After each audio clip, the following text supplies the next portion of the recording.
Hello everyone, and welcome to Just K, where we talk about everything health from a mind, body, and soul perspective. To all my subscribers, thank you for joining me again. If you're new here, consider clicking on that subscribe button and sit back and get comfortable while we talk about everything that is health. In today's video, we're talking about the 7 powers of Africa. In the last video, we talked about libations and pouring libations to your ancestors. I'll click that video link here somewhere. We started this talk of spiritual health with the definition of indigenous African spirituality. I will link that video as well. I also introduced you to some of the Orishas from the Nigerian Yoruba perspective. So that's the perspective we're going from today when we talk about the 7 African powers. Here we go. All right, guys, I got my notes and we're ready to go. The 7 African powers refers to the 7 Orishas who are involved mostly in our daily matters of humans. Esu or Legba, Oshun, Obatala, Oshun, Yamosa, and Oya, and Shango. They, along with their partners and counterparts, have various attributes and qualities that influence the physical world we live in. Invoking these Orishas as a group is said to provide all of the earth's blessings and protections. So let's go over them. First, we're going to do it from a perspective of the 4 elements.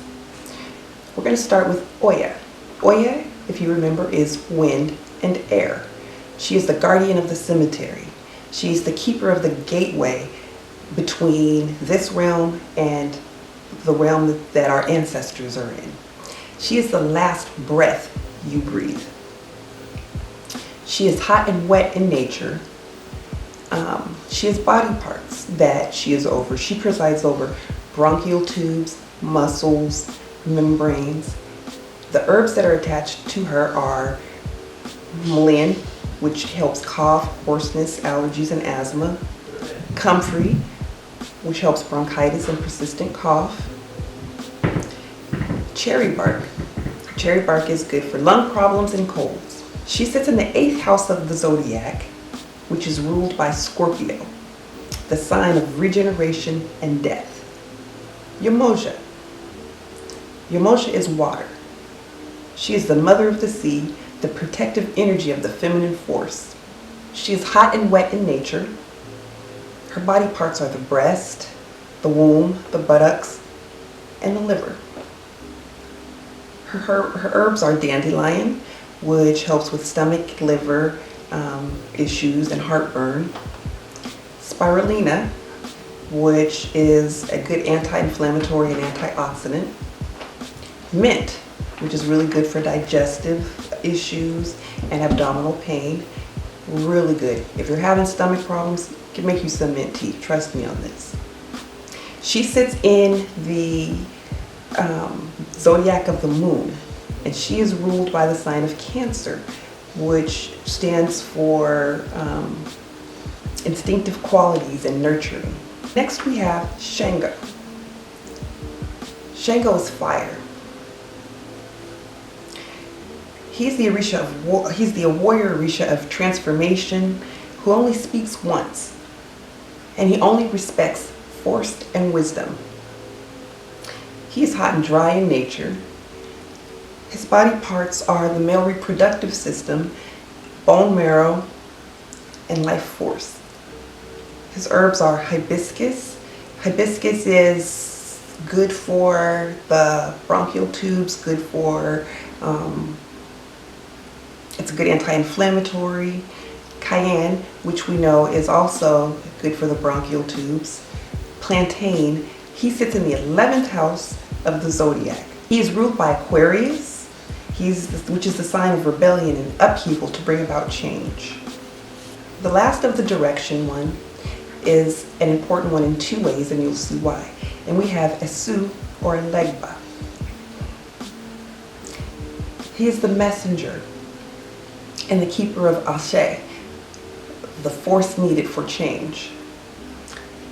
His body parts are the nervous system. He's over all herbs.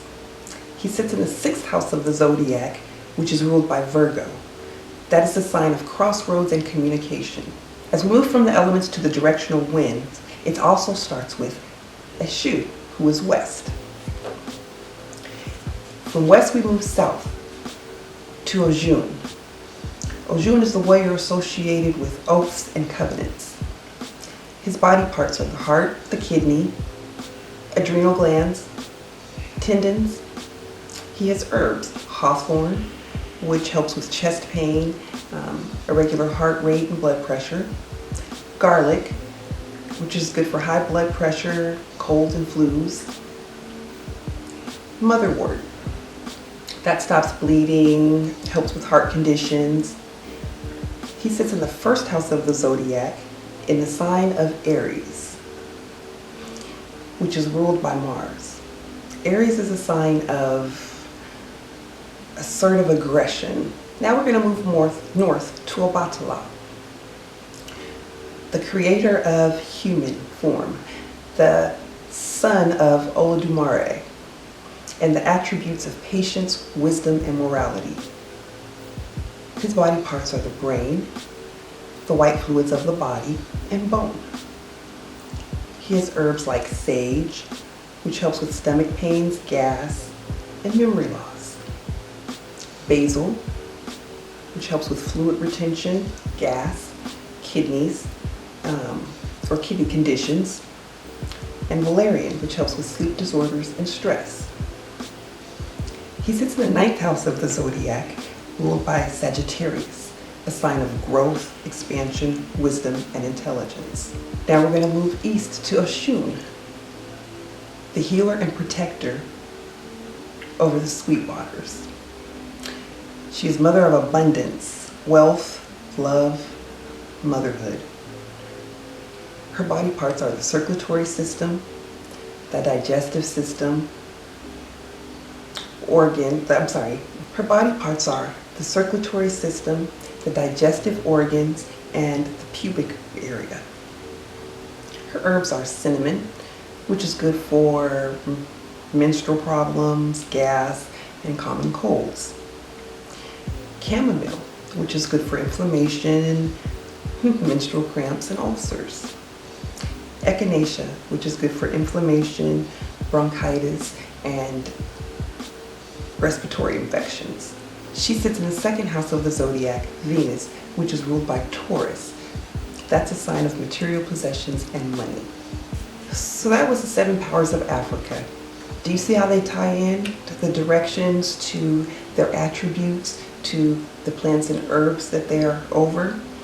The 7 powers of Africa speak of elements and energies that not only precipitated creation, but continue to play a role in our lives today. Whether it's natural disasters, or the energies of our ancestors, or the energy just right around in your environment right now.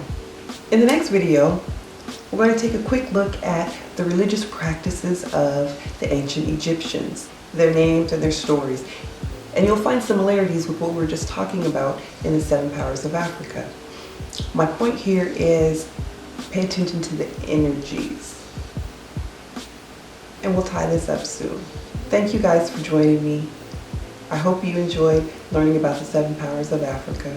Click on that like button, subscribe, click on that bell for notifications, and I'll see you in the next video. Until then, bye-bye.